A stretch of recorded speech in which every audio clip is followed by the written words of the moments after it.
प्रेम के साथ हाथ उठाते हैं, और जब हाथ उठाते हो आप कुछ भी बोलते हो ना सच्चे मन से, उसे भगवान सुनते हैं। क्योंकि हाथों को उठाने का मतलब है कि भगवान हम आप पर समर्पित हैं, हमें कुछ नहीं आता, सब करना धरना आपको है। लोग कहते रहते भगवान नहीं मिलते, पूरी जिंदगी हो गई भजन करते हुए, पूरी जिंदगी हो गई भगवान का ध्यान करते हो, भगवान नहीं मिलते। कैसे मिल जाए भगवान? सुमिरन करते रहते हो, भगवान कैसे मिल जाए? सुमिरन करने से भगवान मिलते हैं क्या? ना, भगवान सिर्फ सुमिरन से नहीं मिलते, भगवान को समर्पण की आवश्यकता होती है। हम लोग घर में बैठे बैठे भगवान का ध्यान करते रहते, भगवान मिल जाओ मिल जाओ मिल जाओ मिल जाओ, लेकिन दुनिया के चक्कर में भी पड़े रहते हैं। भगवान कहते हैं प्यारे, जब तक तू मेरा सुमिरन करता है तब तक तो मैं तेरे पास आने के लिए तैयार होता हूं। मैं तैयार होता हूं, जैसे तू तैयार होता है ना, ऐसे मैं भी तैयार होता हूं। तो सुमिरन करता रहे, मैं तैयार होता रहूंगा तेरे पास आने के लिए, लेकिन आऊंगा नहीं। पर प्यारे, जिस दिन तू दोनों हाथ उठाकर समर्पित हो जाता है मेरे ऊपर और कह देता है भगवान अब इस दुनिया में मेरा कोई नहीं है आपके सिवा, जिस दिन कहता है ना, तब उस दिन मुझे आना ही पड़ता है, उस दिन मैं आ ही जाता हूं, मैं आ जाता हूं। तो सुमिरन के साथ साथ समर्पण की भी आवश्यकता है। आपको याद है ना, देवी द्रौपदी थी, याद है कि नहीं याद? द्रौपदी जब देखती रही पांचों पांडव हैं, वहां पर सब लोग बैठे हुए हैं, भीष्म पितामह भी बैठे हैं, बड़े बड़े श्रेष्ठ बैठे हैं वहां पर, लेकिन क्या किसने द्रौपदी की लाज बचा पाई? सबसे कहती नहीं, रो रो कर दौड़ती रही, कोई आया नहीं आया। दुशासन चीर खींचता रहा, लेकिन कोई आया नहीं आया। द्रौपदी भी कृष्ण का नाम पुकारती रही, लेकिन कृष्ण भी तब तक न आए। लेकिन जब द्रौपदी ने देखा अब मेरा कोई है ही नहीं, दोनों हाथ खड़े कर दिया और तब कहा, अरे गोविंद, बिना तुम्हारे मेरी लाज कोई बचा नहीं सकता। दोनों हाथ खड़े कर दिए, समर्पित हो गई कृष्ण पर, और तब कृष्ण को आना ही पड़ा। प्यारे, दोनों हाथ उठाना वो भी भगवान के नाम में, ये समर्पण प्रकट करते हैं। इसलिए कहते हैं जयकारे लगाओ दोनों हाथ उठाकर प्रेम के साथ, ठीक है? उठाया करो दोनों हाथों को समर्पित भाव होकर। बोलो राधे राधे राधे। तो कथा के सुंदर श्रोतागणों, आज श्री भागवत जी की कथा का दूसरा दिन है। हम लोग श्री भागवत जी की कथा के द्वितीय दिवस में प्रवेश कर रहे हैं, और आज की कथाएं बहुत प्यारी, बहुत सुंदर हैं। लेकिन प्यारी और सुंदर तभी लगने वाली हैं जब आप अपना बड़ा सा मन रखकर कथाओं को सुनोगे। ध्यान से सुनोगे तो ये समझ आएंगी, ध्यान से नहीं सुनोगे तो ये सिर के ऊपर से भाग जाएंगे और ऐसे निकलेंगे कि दोबारा लौट के नहीं आएंगे। इसलिए यहां बैठे हो तो जैसे ही कथा आए तो सीधे आपके दिमाग में घुसी चली जाए, ऐसा कुछ करना। सीधे आपके मन में प्रवेश कर जाए, ऐसा कुछ करना। आपके कान में प्रवेश करना और कान के द्वारा हृदय में पहुंच जाए, ऐसा कुछ करना। इस तरह से कथा को सुनना। तो आज कथाओं का द्वितीय दिवस है। आपको याद होगा कि हमने कल की कथा में आपको सुनाया था। क्या सुनाया था? क्या सुनाया था? बताएं।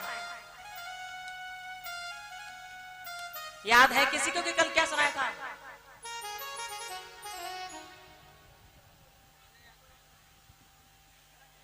तेज बोलिए। हाँ, अच्छा, पीछे वाले बड़े बुजुर्ग बैठे हैं, आप बताएं क्या सुनाया था कल? ये भाई बंधु बैठे हैं, बुजुर्ग बैठे हैं, बताएं क्या सुनाया था कल? बहुत ही बुरी आदत है हमारी, तो हम तो मानते नहीं पूछे बिना। यदि कुछ कह रहे हैं आपसे, सुना रहे हैं, तो हम ये भी तो देखें ना कि आप वास्तव में सुन रहे हैं या नहीं सुन रहे, पता भी तो चलना चाहिए ना कि आपने सुना है या नहीं सुना। तो माताओं कल क्या बताया था? क्या बताया था? क्या करें, याद ही नहीं रहता। यहां से जाते हैं और घर पहुंचते पहुंचते इतना काम हो जाता है, सारे काम में बिजी हो जाते हैं, फिर याद नहीं रहता कि कल सुनाया क्या था। भूल गई राग रंग, भूल गई छकड़ी, तीन चीज याद रही, नौन तेल लकड़ी, सब निकल लिया ऊपर से। बोलो राधे राधे। चूंकि कल पहला दिन था कथा का और पहले दिन की कथा हुई कल, इसलिए आज हम आपको छोड़ते हैं। ठीक है, आज हम आपसे ज्यादा कुछ नहीं कहने वाले, क्योंकि पहला दिन था भाई, कोई बात नहीं, माफ किया। अब ऐसा ना हो जाए, अब ध्यान से कथा सुनना, एक एक बात ध्यान से सुनना, क्योंकि आज की कथा को हम कल आपसे पूछेंगे। ठीक है, आज जो आप सुन रहे हो ना, उसे हम कल पूछेंगे आपसे। आप सब में से केवल एक माता और एक परीक्षित भगवान, एक परीक्षित महाराज और एक हमारी माता जी, दो लोग बता पाए केवल। परीक्षित महाराज ने पहले बताया, भाई उनके लिए ताली तो बजा दो, एक अवार्ड मिलना चाहिए कम से कम, उन्होंने बताया तो सही। आप लोग क्या कर रहे थे भाई, कर क्या रहे थे कल बैठे बैठे? ध्यान कहां था आपका? ध्यान पीछे न रखा करो, ध्यान इधर रखा करो। हाँ, इधर ही ध्यान रखा करो, सब बताया करो, जो पूछा जाए झट से खड़े होकर हाँ हमें बताए, बताना चाहिए, बताया करो। अब लगे तो रहते हो हिसाब बुनिए में, अब हिसाब करते रहोगे तो कहाँ ध्यान रहेगा। हाँ, याद रखना है, सुना करो ध्यान से, बढ़िया तरह से, और ऐसा सुनना है कि सुनकर सीधे हृदय में पहुंच जाए। और जब कोई पूछे कि क्या बताया था, तुरंत बता दो कि ये था, ऐसा था, ये बताया था। कल हमने आपको देवी भक्ति के बारे में बताया, भक्ति ज्ञान वैराग्य की कथा सुनाई कि किस प्रकार ज्ञान वैराग्य ठीक हो गए श्री भागवत जी की कथा को सुनने से।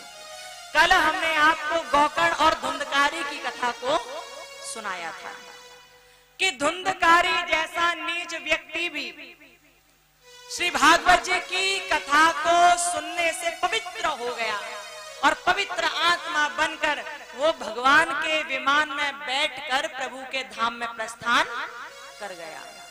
कल हमने आपको बताया था, और आज की कथा उससे आगे की ओर चलेगी। आज बहुत प्यारी कथा, सुंदर कथा जो हमें आपको सुनानी है।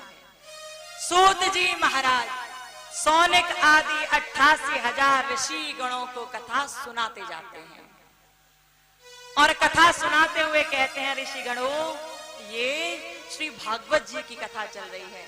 मैंने तुमसे कहा ना कि भागवत ऐसा ग्रंथ है, भागवत की ऐसी कथाएं हैं जिन्हें सुनने से अनेक प्रकार के पापी भीतर गए। कलयुग के मानव का उद्धार करने का एकमात्र साधन श्री भागवत जी है। यदि किसी की आत्मा भटक रही हो, यदि किसी का मन भटक रहा हो, और वो मन वचन और कर्म से भगवान की भागवत जी को सुन ले, तो ना तो उसका मन भटकेगा, ना उसकी आत्मा भटकेंगी, वो सीधा परमात्मा के धाम में प्रस्थान करेगा। यदि ध्यान से कथा को सुनता है तो। जैसे ही कहा, सौनिक ऋषि प्रसन्न हो गए, हाथ जोड़कर बोले, भगवान आगे की कथा को सुनाइए कि ये जो भागवत जी की कथा है, ये किसने सुनी और किसको सुनाई, इसके मुख्य श्रोता और वक्ता कौन रहे, हम जानना चाहते हैं।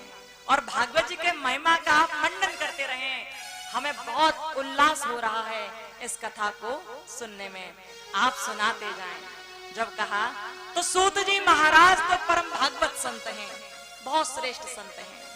सूत जी महाराज कथा को सुनाने लगे, आगे बढ़ाने लगे और कहने लगे सौनिक ऋषियों से, ऋषि गणों, ये जो भागवत जी है ना, साधारण नहीं समझना चाहिए ना।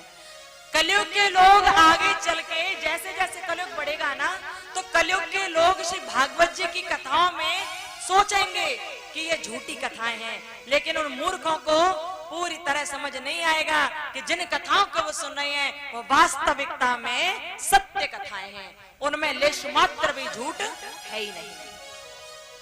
जानते हो भागवत क्या है? सूत जी महाराज कहते हैं, सर्व वेदांत सारम श्री भागवत मिष्यते तद्रसामृतम तस्य नान्यत्र स्याद्रते क्वचित्। क्या कहा? सर्व वेदांत सारम ही श्री भागवत मिष्यते। भागवत क्या है? सब वेदों का सार है भागवत। तत्र सामृतम तृप्तस्य, इस भागवत के अमृत को जो भी कोई पीकर तृप्त हो गया, उसे दुनिया में कहीं भी भटकने की आवश्यकता नहीं होती। वो दुनिया में उसका मन फिर लगता ही नहीं है, उसका मन नहीं लगता। नान्यत्र स्याद्रति क्वचित, उसका मन नहीं लगता फिर कहीं भी। यदि कोई सच्चे मन से भगवान की भागवत में पूरी तरह से रंग जाता है, लग जाता है, तो वो दुनिया के चक्कर में नहीं पड़ता, दुनिया के लिए परेशान नहीं होता। हम लोग कैसे हैं? छोटी सी परेशानी आ जाए रोने लगते हैं, किसी ने कुछ कह दिया आंखों से आंसू निकल आते हैं, थोड़ी सी खुशी मिल गई प्रसन्न हो जाते हैं। प्यारे, ये तो समय है, चलता रहता है। आज आप किस पोजीशन पर हो, कल हो सकता है उस पर ना रहो, और कल हो सकता है आप उससे ऊंची पोजीशन पर पहुंच जाओ।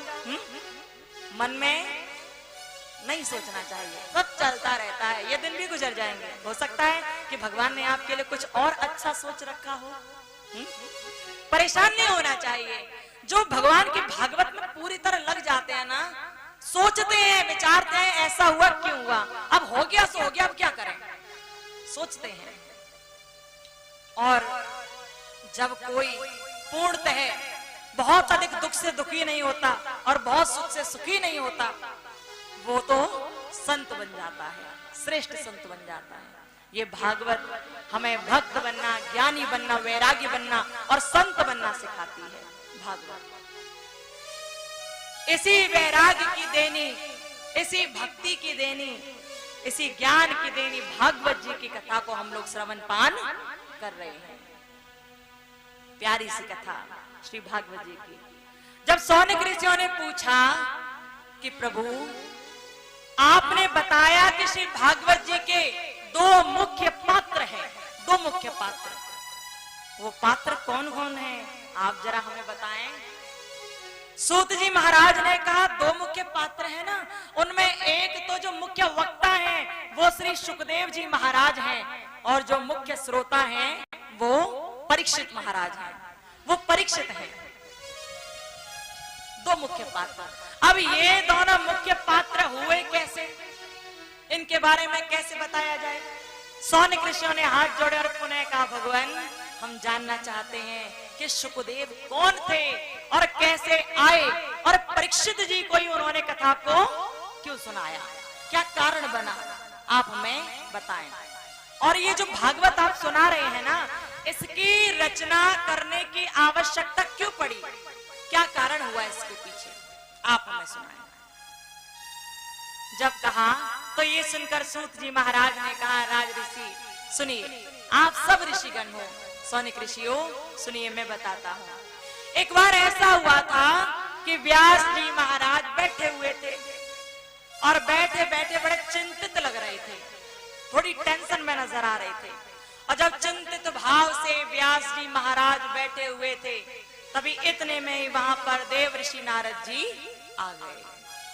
देवर्षि नारद जो तीनों लोकों में भ्रमण करते हैं, वही नारद जी जो आपके यहाँ इस गांव में रहे थे। कहते हैं कि नारद जी के नाम से ही आपके गांव का नाम नेरा पड़ गया, ऐसा ही बताते हैं ना। इसकी बात आपके क्षेत्र की चर्चा बहुत है, पुराणों में भी लिखित है कि नारद जी जहां जहां गए ना, नारद पुराण में ये सारी बातें कहां कहां गए, किस किस स्थान पर गए, क्या क्या किया, यहाँ बैठकर भी ध्यान किया भगवान का, यहाँ बैठकर भी कंदराओं में वो रहे। जो नारद दो घड़ी के लिए एक जगह नहीं ठहरते, वो जब भगवान के ध्यान में लग जाएं तो अनेकों साल बिता देते हैं, वो नारद। ऐसे श्री नारद जी भगवान आपके इस क्षेत्र में आए, और जब वो आए तो आपके इस क्षेत्र को भी उन्होंने पवित्र कर दिया। बोलो नारद जी भगवान की जय हो। नारद जी श्री हरि भगवान विष्णु के बहुत प्रिय भक्त हैं, प्रिय भक्त देवर्षि नारद।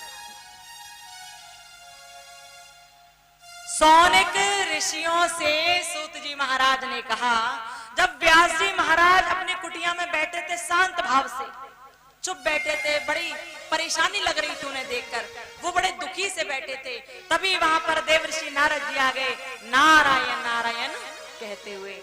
नारद जी तो नारायण का ही गुणगान करते हैं ना, वही तो बोलते रहते हैं, श्रीमन नारायण नारायण नारायण, श्रीमन नारायण नारायण नारायण, श्रीमन नारायण नारायण नारायण, श्रीमन नारायण नारायण नारायण, भजमन नारायण नारायण नारायण, भजमन नारायण नारायण नारायण, नारायण नारायण नारायण नारायण श्रीमन नारायण नारायण नारायण,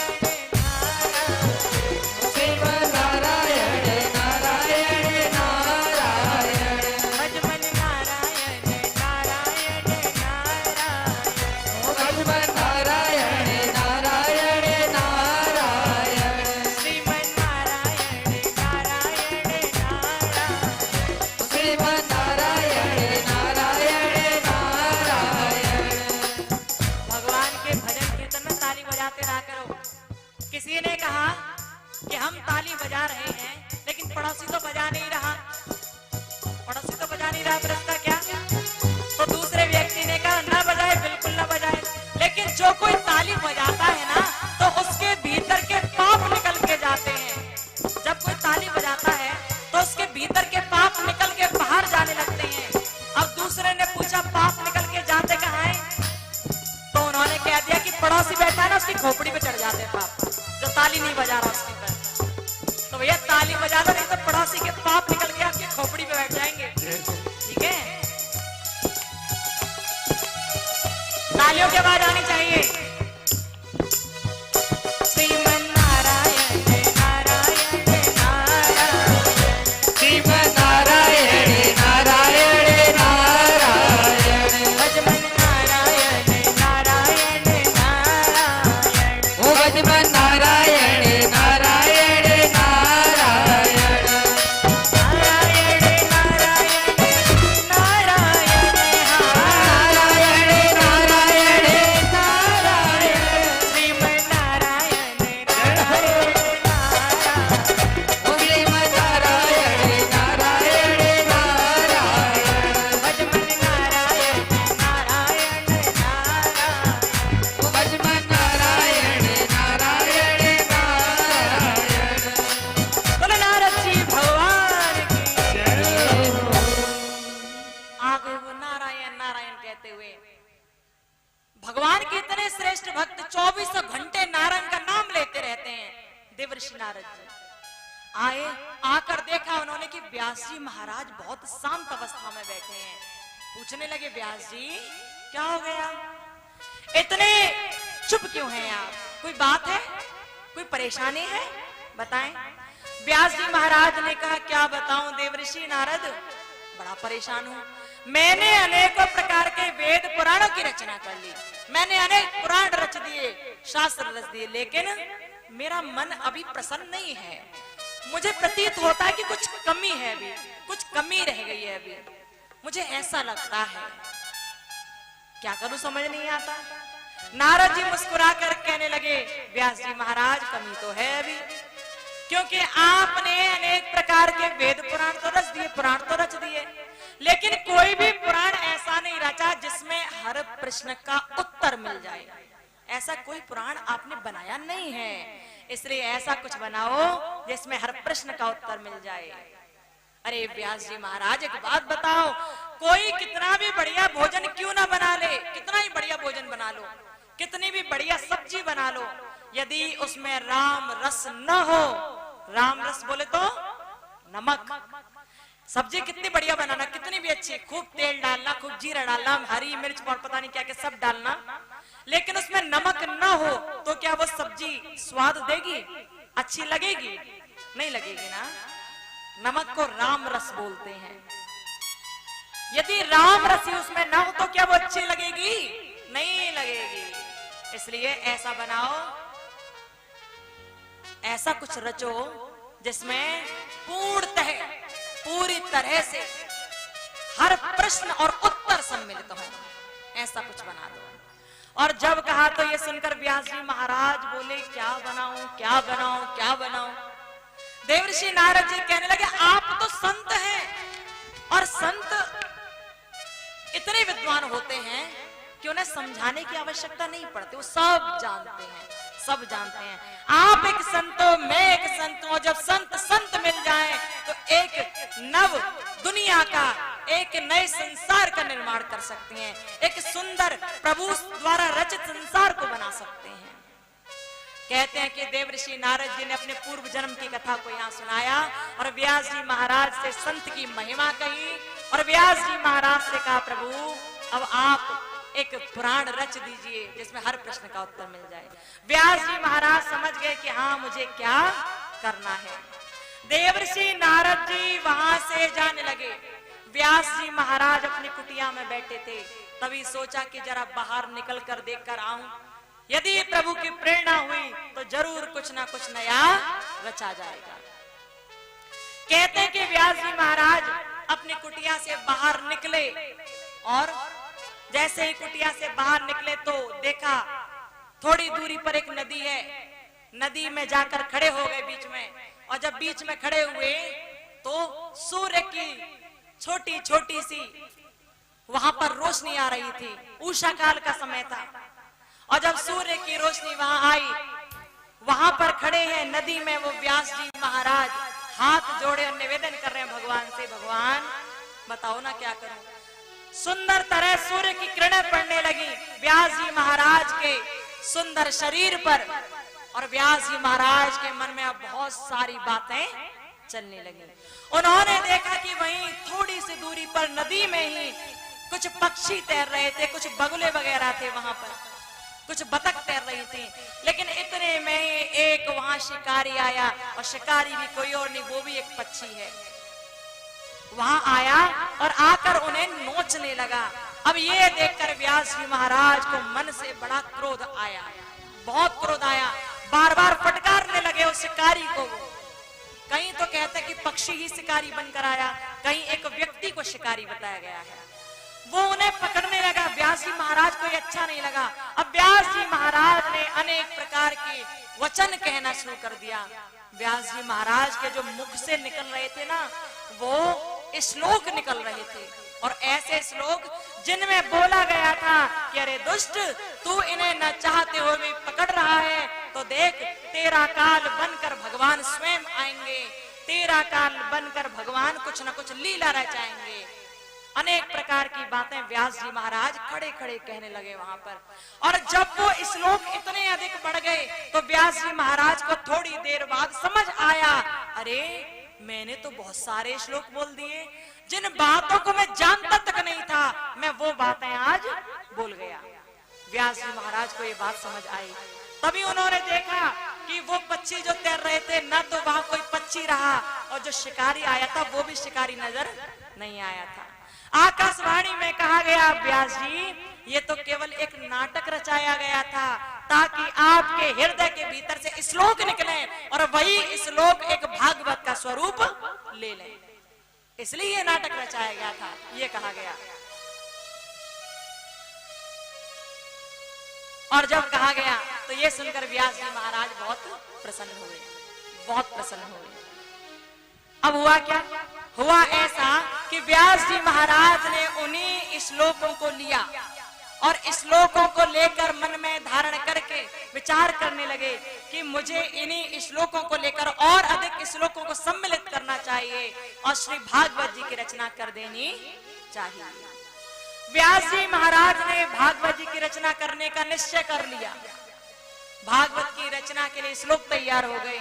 अब सोचने लगे कि भागवत जी की मैं रचना करूंगा, लिखूंगा तो बहुत समय लगेगा, क्यों ना भागवत लिखने के लिए एक प्रकांड विद्वानी को बुलाया जाए, एक प्रकांड विद्वान को बुलाया जाए, और ऐसा हो वो जिसकी बुद्धि बहुत तर्कवाज हो, बहुत सुंदर हो, श्रेष्ठ हो, जो एक एक अक्षर को बहुत प्यार से लिखे, समझ के लिखे, ऐसा बुलाना चाहिए। कहते हैं कि तभी व्यास जी महाराज ने गणेश जी भगवान को बुलाया और गणेश जी भगवान को बुलाकर कहा, प्रभु मैं चाहता हूं कि जो मैं बोल रहा हूं उसे आप अपने सुंदर कर कमलों से लिख दें। मैं चाहता हूं कि आप भागवत को लिख दें। मैं चाहता हूं। ये सुनकर गणेश जी बोले, मैं क्यों लिखूं? तुम्हारा काम तुम करो ना, मैं क्यों करूं? मुझे नहीं करना है। अब ये सुनते ही व्यास जी महाराज बोले, अच्छा कितना अच्छा काम है, अरे उसमें कथाएं हैं भगवान की, लिख दीजिए ना, लिख दीजिए ना। अब गणेश जी भगवान कहने लगे, ठीक है लिख दूंगा, लेकिन मेरी एक शर्त होगी। व्यास जी ने कहा, कैसी शर्त? गणेश जी भगवान मुस्कुराकर सोच रहे थे, उन व्यास जी महाराज की बुद्धि का परिचय लेना चाहते थे वो, कि व्यास जी महाराज कितने बुद्धिमान हैं, क्योंकि भागवत जी की रचना कोई निर्बुद्धि तो कर नहीं पाएगा, जो बहुत बुद्धिमान होगा वही श्री भागवत जी की रचना कर सकता है। गणेश जी ने कहा, मेरी एक शर्त होगी, मैं तभी भागवत जी लिखूंगा। व्यास जी ने कहा, क्या शर्त है? गणेश जी कहने लगे कि जब तुम पहला श्लोक बोलोगे तो मैं लिख दूंगा, लेकिन याद रखना कि श्लोक जैसे ही मैं लिख दूं तो तुरंत दूसरा श्लोक बोल देना। यदि तुमने दूसरा श्लोक बोलने में क्षण भर की भी देरी की तो मैं वहीं तुम्हारी भागवत को छोड़कर चला जाऊंगा, मैं नहीं लिखूंगा, याद रखना। जब कहा तो ये सुनकर व्यास जी महाराज ने कहा, अच्छा ऐसा भी कर सकते हैं आप। व्यास जी महाराज सोचने लगे कि अब क्या करना चाहिए, इतनी जल्दी जल्दी श्लोक कैसे बन के तैयार होंगे। तभी उनके दिमाग में एक बात आई। व्यास जी महाराज ने कहा, गणेश जी भगवान ठीक है, मैं जैसे ही श्लोक बोलूं आप वैसे ही लिख देना। यदि श्लोक बोलने में देरी हो तो आप छोड़ के चले जाना, मुझे मंजूर है, लेकिन मेरी भी एक शर्त है गणेश जी, याद रखना। गणेश जी ने कहा, तुम्हारी क्या शर्त है बताओ? गणेश जी से व्यास जी महाराज ने कहा, गणेश जी जब मैं श्लोक बोलूं तो आप तुरंत लिख देना, लेकिन मेरी ये शर्त है कि आप उस श्लोक को जो लिख रहे हो ना, कम से कम 3 बार उसका अर्थ अपने आप अपने मन में कर लेना, वो भी सच्चे मन से भगवान का ध्यान करते हुए। श्लोक आपने लिख दिया और कम से कम 3 बार उसका अर्थ आपको अपने आप करना पड़ेगा, अपने मन में ही। व्यास जी सोच रहे थे कि 3 बार ये अर्थ करेंगे तब तक मैं एक दूसरा श्लोक तैयार कर लूंगा, मुझे समय मिल जाएगा बीच में। गणेश जी ने जब ये बात सुनी तो मुस्कुराने लगे और बोले, मैं यही तो तुम्हारी बुद्धि का परिचय लेना चाह रहा था कि लिखने वाला तुमने ऐसा बुला लिया है जो बहुत ज्यादा बड़ी बुद्धि रखता है, बुद्धि का देवता है, जो ऐसा बुला लिया है। लेकिन बोलने वाला भी तो ऐसा हो जिसके अंदर सुबुद्धि हो, जो पूरी तरह से भगवान के ध्यान में लवलीन हो। मैं यही देखना चाहता था। व्यास जी मुझे आपकी शर्त मंजूर है। और जब कहा तो अब वहां पर सारा काम शुरू हो गया। व्यास जी भगवान श्लोक बोलते गए और श्री गणपति भगवान श्लोकों को लिखते गए। और जब लिखते चले गए श्री भागवत जी के श्लोकों को, तो लिखते लिखते कुछ समय हुआ और सुंदर तरह से श्री भागवत जी की रचना कर दी गई व्यास जी महाराज और गणपति भगवान के द्वारा। बोलो गणपति भगवान की जय हो। बोलो व्यास जी